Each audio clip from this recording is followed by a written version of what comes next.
Now this mansion of the clan named Brady has some news to share, and so begins our tale. After 50 years of Marsha, the Brady Bunch's house is up for sale. It was more than just a house. It was a time capsule of American television. When the Brady Bunch home sold for a jaw-dropping sum, the world watched in awe and confusion. But the real story goes far beyond real estate. What happened to the kids America fell in love with? Behind the smiles were years of personal battles, shocking twists, and unexpected reunions. And as for the house, well, you won't believe who bought it, or why it's now being called one of the worst deals in TV history. The Brady Bunch house, the TV home that felt like our own. If you grew up watching the Brady Bunch, that house wasn't just a house. It felt like home. The moment that upbeat theme song kicked in and those 6 smiling kids popped up in their grid, you knew exactly where you were headed. To that warm, split-level house with its slanted roof, bright green lawn, and front door that always seemed wide open. But here's the thing. Was that house even real? Hold that thought. We'll come back to that mystery in a bit. First, let's talk about the show itself, because to understand why the house meant so much, you've got to understand what the Brady Bunch stood for. The show premiered in 1969, smack in the middle of a changing America. The country was going through its civil rights protests, the Vietnam War, second-wave feminism, and a serious cultural identity crisis. People were questioning everything: gender roles, the meaning of family, and even the future of the American dream.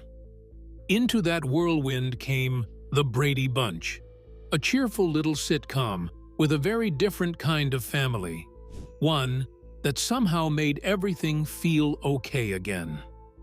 Here was a widowed architect, Mike Brady, marrying a lovely woman named Carol, who also had 3 children of her own. 6 kids, 1 house, 1 housekeeper, and a whole lot of life lessons packed into 30-minute episodes. And while they had their arguments and sibling rivalries, every episode ended with a hug, a smile, and a resolution that reminded viewers what really mattered.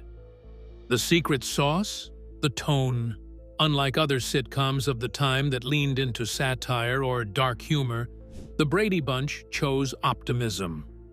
Every problem, whether it was a broken vase or a school crush gone wrong, was solved with empathy and communication. For families watching at home, it was a comforting reminder that no matter how messy things got, love could smooth it over. And through it all, the house stood firm. That house wasn't just a backdrop, it was part of the family. It held the heart of the show. From the shared bathroom that somehow never caused chaos, seriously, how did 6 kids share 1 sink? To the famous staircase where Mike would give his stern yet loving dad talks, every corner of that house became instantly recognizable to viewers across the country. The house symbolized stability. It was where the family grew, bonded, and figured things out. By the time the series wrapped up in 1974, the world had changed even more. But somehow, the Brady Bunch remained this little bubble of happiness and hope. It never topped the charts in terms of ratings during its original run. In fact, it was never a massive hit at the time. But something interesting happened after the show ended. It exploded in reruns. Suddenly, a whole new generation of kids were growing up, with Marsha's drama, Greg's hair, and Bobby's endless energy. The house, once again, became the centerpiece of this multi-generational comfort zone. And as the years passed, the Brady Bunch wasn't just a show anymore, it was a pop culture time capsule. That boxy television set in the living room? That wasn't just a prop, it was a portal. But here's the question that keeps coming up. Even decades later, what was real and what was just for show? Because let's be honest, while that house felt as real as your childhood home, Some fans later found out that not everything was as it seemed. And once you pull back the curtain, things get even more fascinating. Let's step behind the scenes and explore the contrast between reality and what we saw on our screens. TV magic versus the real deal. What the Brady house really looks like. We all remember that A-frame roof, those giant front windows, and the perfectly trimmed lawn. The Brady Bunch house looked like the kind of place where you could come home after school, drop your backpack by the door, and smell dinner already on the stove. But here's the real shocker. That home, the one we all felt so familiar with, was mostly a carefully constructed illusion. The exterior of the Brady Bunch house is real. It's still standing at 11222 Dilling Street in North Hollywood, California. Built in the year 1959, it's a true example of classic mid-century modern design. Think low-pitched roof lines, sharp geometric edges, clean lines, and a lot of natural materials like stone and wood. Back then, this style was a symbol of everything modern in suburban America, understated, neat, and family-focused. But here's where it gets wild. Nothing you saw inside that house on TV exists inside the real house. Not a single thing. When producers chose the Dilling Street home, they were only looking for an exterior that fit the image of a suburban blended family. The interior scenes, everything from the open-concept living room to the brightly colored kitchen and that unforgettable floating staircase, were all filmed miles away on Stage 5 at Paramount Studios. And here's the twist. The real house is only a single story. But on TV, the Brady house looked like it had 2 full floors. So, how did they pull that off? It was pure movie magic. The production team added a fake window and extended the roofline with forced perspective to make the house appear taller on camera. Those overhead shots? Strategically angled. The staircase that led to the kids' bedrooms? Fictional. In reality, there was nowhere to go upstairs, just a ceiling. That floating staircase, by the way, became one of the most iconic parts of the set.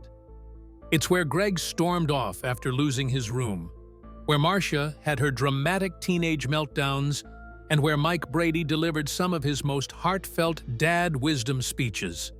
And yet, it never existed in the real house. Imagine standing inside the Dilling Street home and realizing there's no staircase at all. And then there's the kitchen. On screen, it was the heart of the home, bursting with 70s charm, bright orange countertops, avocado green appliances, that bold backsplash. But if you walked into the actual house back in the day, you'd be greeted by a simple, functional kitchen. No orange, no green, and definitely no walk-in TV magic. The living room was the same story. That wide, open space where the Bradys danced, argued, and celebrated birthdays. Not in the real house. What fans remember is a soundstage creation designed to feel warm and welcoming, but practical for camera work. High ceilings, removable walls, and specific lighting, all built for storytelling, not actual living. And yet, despite all these differences, fans still feel something deeply familiar when they visit the real house. Why? Because the magic was never just about architecture, it was about emotion. The house became a symbol, a stand-in for love, laughter, and family values that stuck with us long after the credits rolled. When fans step onto that quiet street in North Hollywood and see the real thing, there's often a strange mixture of awe and surprise. The facade is exactly how they remember it. A little time-worn, maybe, but still standing proud. But the inside? That's where the illusion unravels. So, does knowing the truth ruin the dream? Not even close. And maybe that's part of the charm. Even though you won't find that floating staircase or that funky orange fridge in the real Dilling Street house, what you will find is a connection to a time and a feeling that meant something to millions. It reminds us that even if the rooms were fake, the memories were very real. And here's where it gets even more interesting. After years of being just a regular home, this house suddenly became the center of a full-blown Hollywood bidding war. Multiple celebrities wanted it, HGTV got involved, and what happened next turned a quiet suburban home into a national spectacle. So, who bought the house? Why did it spark such a frenzy? And what happened when someone finally stepped inside and tried to make the TV version real? Let's just say, this is where things got complicated. Bidding wars and broken hearts. Everyone wanted the Brady House. Back in the summer of 2018, the Brady Bunch house became the center of a media storm, and not because of a reboot or reunion episode. No, this time it was all about real estate. The iconic house at 11222 Dilling Street was officially up for sale, and fans everywhere held their breath. The asking price? $1.885 million.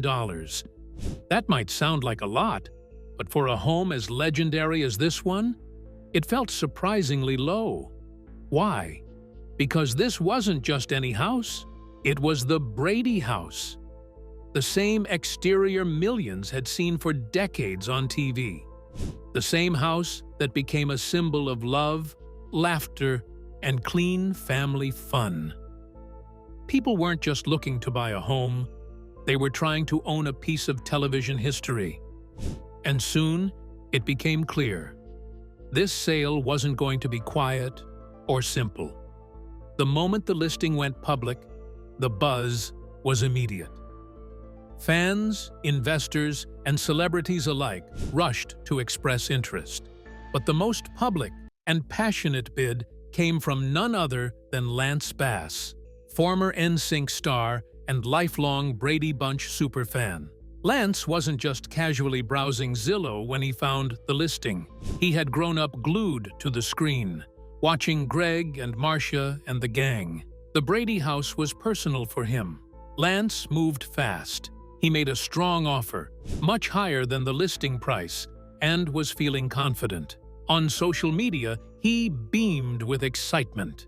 Instagram posts, tweets, heartfelt captions. He was already imagining backyard BBQs and house tours, maybe even a Brady-themed renovation.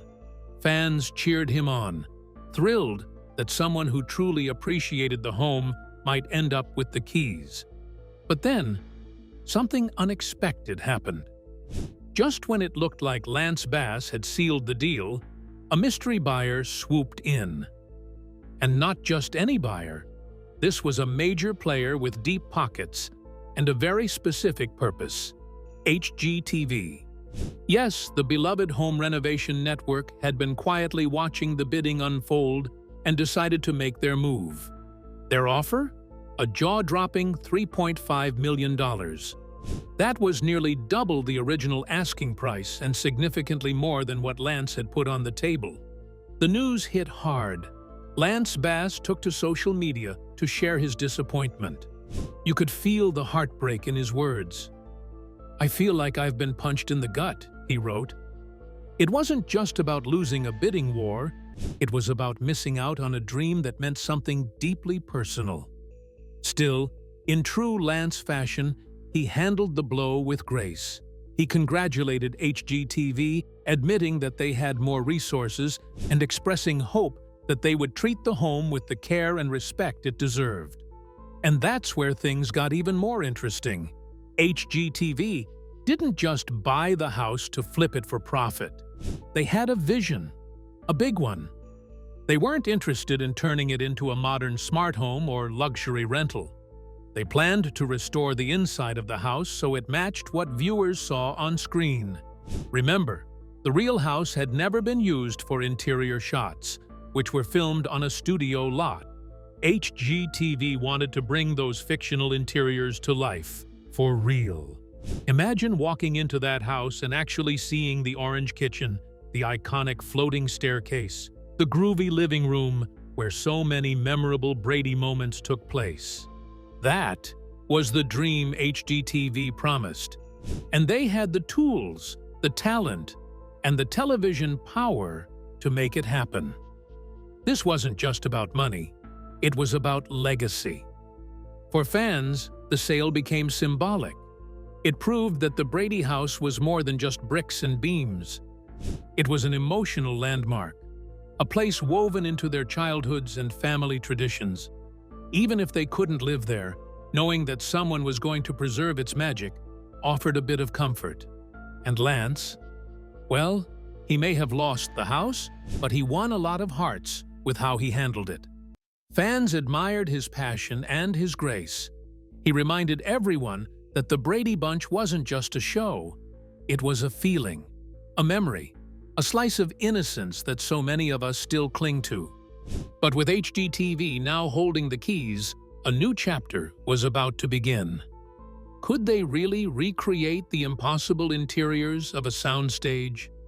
And most importantly, would it still feel like the Brady House? Renovation project. A very Brady renovation. When HGTV bought the famous Brady Bunch house, they didn't just plan to give it a fresh coat of paint and call it a day. Nope. What they set out to do was something far more ambitious. They wanted to turn that quiet North Hollywood home into a real-life version of what millions of Americans remembered seeing on their TV screens back in the early 70s. The inside of the original house had never matched the set shown on the show. But now, HGTV wanted the real house to finally match the memories. And they didn't just do this alone. They brought in the Brady Bunch cast.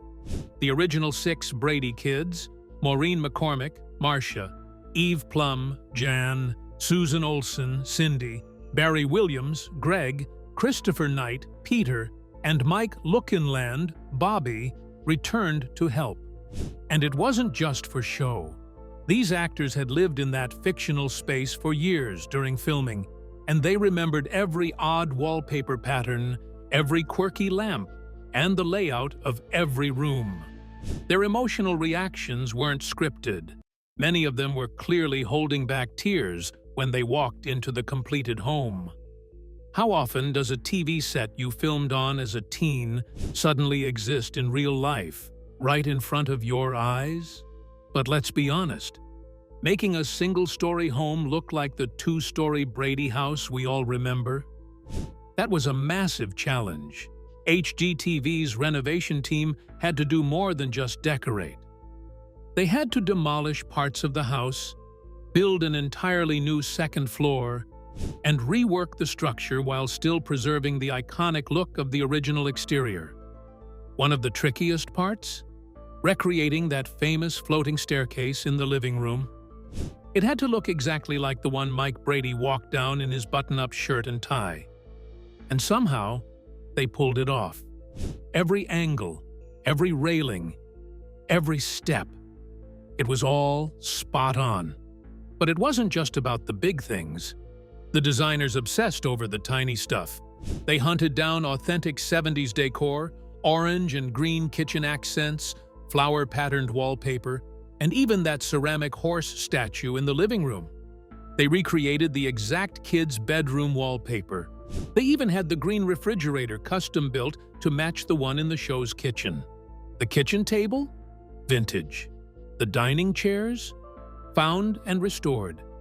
Even the kitchen utensils were replicas of what the Brady family used during dinner scenes.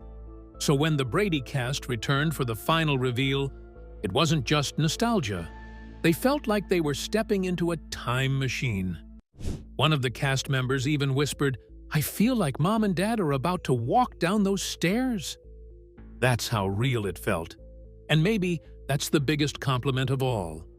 And that feeling was shared by viewers too. Fans were stunned by how accurately every corner of the house mirrored the show. The project became a celebration of shared memories, a space that belonged not just to a television family, but to all of us who grew up with them. But here's the twist. Once the project wrapped, HGTV had a big decision to make. What now? Should they keep the house? Turn it into a museum? Sell it? That's when a surprising buyer stepped in. But who exactly bought the house after all this emotional investment? And why did it stir so much controversy? The worst investment ever? Why Tina Tryon bought the Brady Bunch house anyway?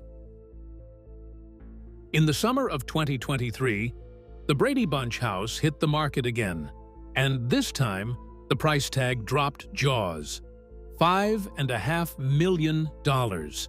That's what it took to own a piece of American TV history. But when the final sale went through, it wasn't the price alone that got people talking. It was who bought it and why. Tina Tryon. Tina isn't just a wealthy buyer. She's a big name in the entertainment world, known for her work behind the scenes in Hollywood and her longtime passion for pop culture. So when she stepped up and bought the house, people assumed she had some master business plan. Maybe a museum? A high-end rental for fans? But no. What Tina said next caught everyone off guard. She called it the worst investment ever. That was her actual quote. And yet, she smiled as she said it.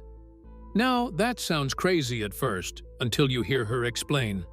For Tina, this wasn't about flipping a house for profit. It wasn't even about real estate. It was about emotion, nostalgia, and keeping a little slice of television magic alive. Like millions of other kids in the 70s and 80s, Tina had grown up watching the Brady Bunch. The house wasn't just a house, it was home, even if only through a screen. She described walking through the front door and feeling like she'd time-traveled. She remembered Marcia's tantrums, Mike Brady's life lessons, and the way the kids raced up that iconic staircase. Tina had the money, and more importantly, she had the heart. So she bought it. Still, not everyone shared her enthusiasm. Plenty of real estate experts and financial analysts scratched their heads. Why spend millions on a home that's not practical to live in? Especially one that had been remodeled specifically to match a television set. It wasn't built for everyday living. The layout is awkward.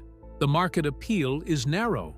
And it's not like Tina can resell it easily at a higher price. To many, the purchase looked like financial madness. But Tina doubled down. "This isn't just a house," she said in an interview. "It's part of who I am.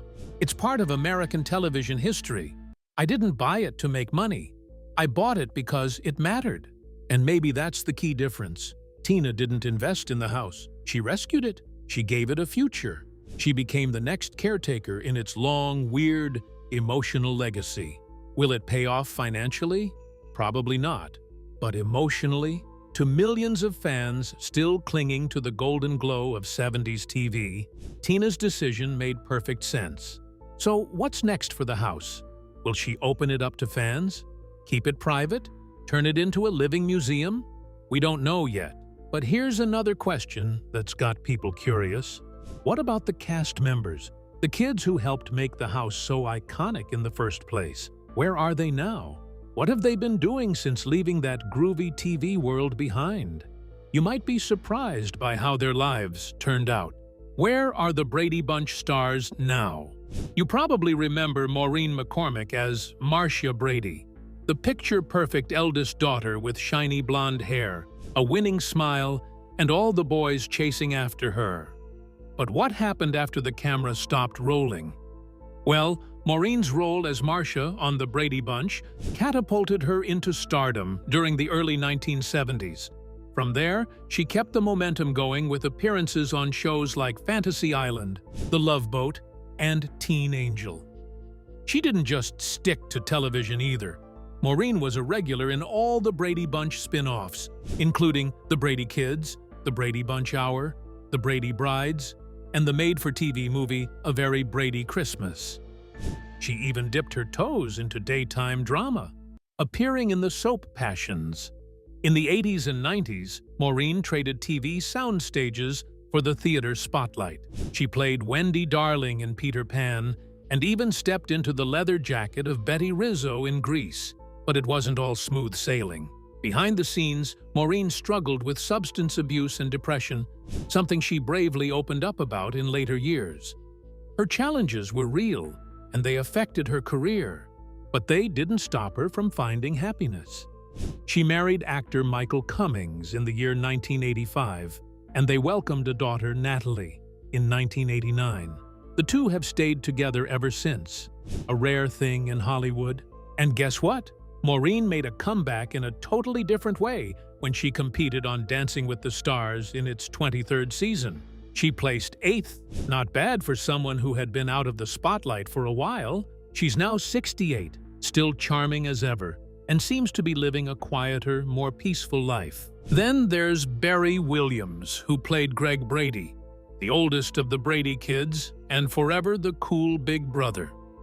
Barry rode the Brady wave for years, guest starring on countless shows and eventually diving into musical theater.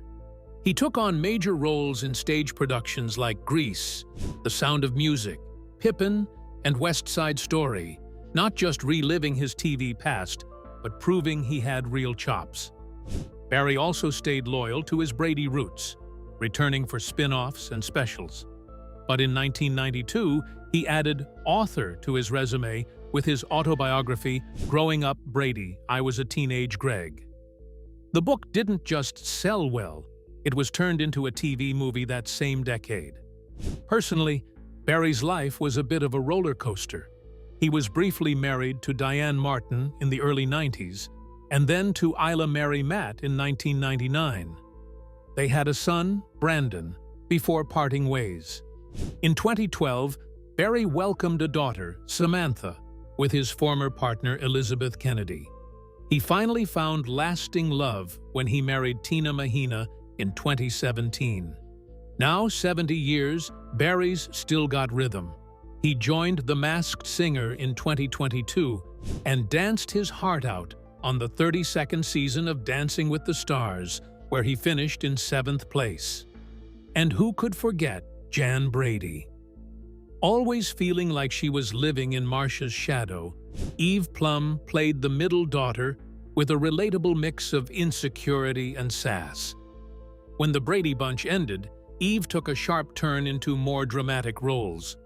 She starred in the gritty NBC TV movie Dawn, portrait of a teenage runaway in the mid-70s, and returned for its sequel Alexander, The Other Side of Dawn. These roles showed she wasn't just Jan anymore.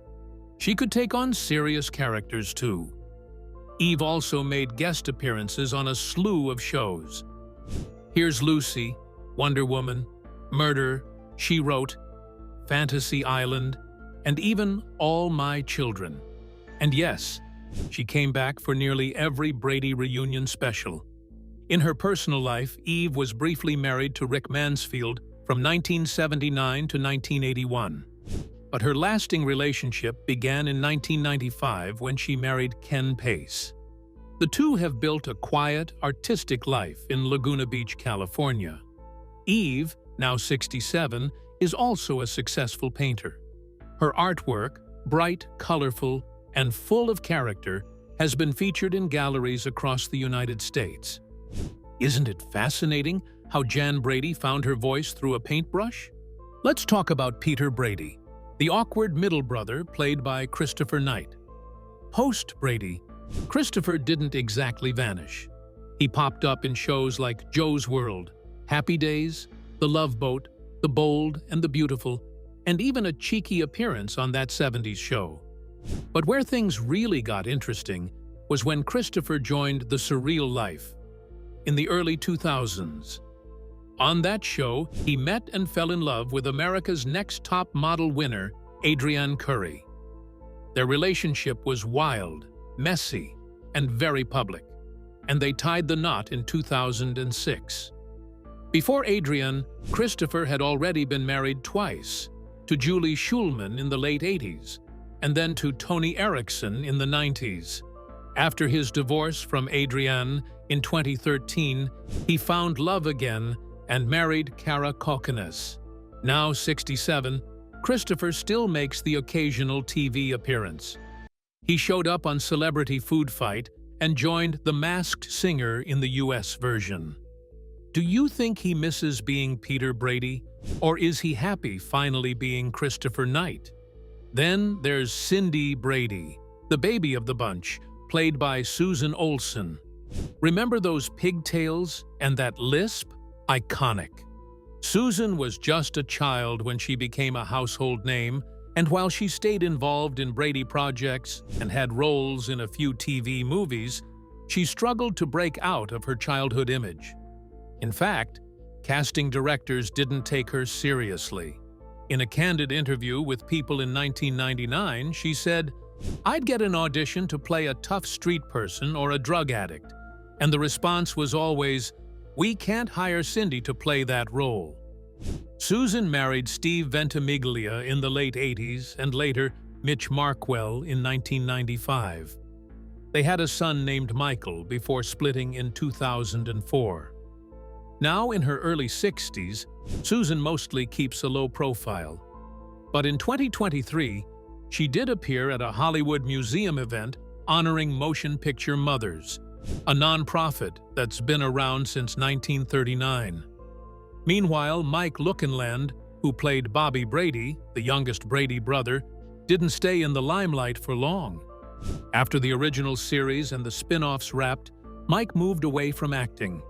He struggled with alcoholism for many years, something he later admitted began during his teenage years on set. But Mike turned things around. He married his high school sweetheart Kelly Wormuth in 1987, and they had 2 sons, Scott and Joe. Today, at 63, Mike has completely left Hollywood behind. He lives a quiet life making custom concrete countertops in Utah. From sitcom star to artisan, who would have guessed? Florence Henderson, America's favorite TV mom, played Carol Brady with warmth, patience, and that unforgettable smile. After the Brady Bunch ended, Florence kept busy with roles in shows like Handy Manny, The Cleveland Show, and The Hollywood Squares. She also embraced the world of reality TV with appearances on The Surreal Life, Dancing with the Stars, and even hosted a cooking show called Who's Cooking with Florence Henderson. She was married twice, first to Ira Bernstein, with whom she had 4 children, and later to therapist John Kappas. Sadly, Florence passed away in November of 2016 at age 82 after suffering heart failure. Even today, fans still say she was the glue that held the Brady family together, both on screen and off. Don't you agree? Robert Reed, who played the ever-wise Mike Brady, had already made a name for himself on The Defenders in the early 60s before becoming TV's most beloved dad. After the Brady Bunch, he starred in intense dramas like Pray for the Wildcats, Rich Man, Poor Man, and Roots. But behind his clean-cut image, Robert carried personal struggles. He passed away in 1992 at age 59 from colon cancer, and it was later revealed that he had been living with HIV.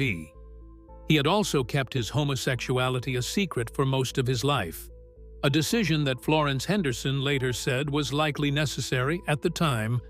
"I don't think the Brady Bunch could have existed with the public knowing Robert Reed was gay." He had 1 daughter, Karen, from his brief marriage to Marilyn Rosenberg in the 50s. What would Robert think of how far television has come since then? And we have Ann B. Davis, the one and only Alice Nelson. She was the heart and soul of the Brady household, offering comic relief and loving support in equal measure. Ann had already built a career long before the Brady Bunch, winning 2 Emmy Awards for her role on The Bob Cummings Show.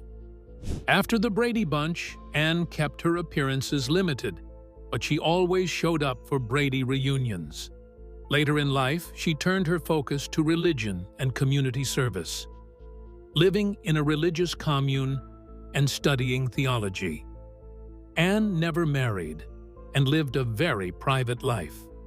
She passed away on June 1st, 2014, at the age of 88 after suffering a serious fall. Thanks for watching. If you enjoyed this video, be sure to like and subscribe to our channel. For more thrilling videos, Check out the next video that pops up on your screen.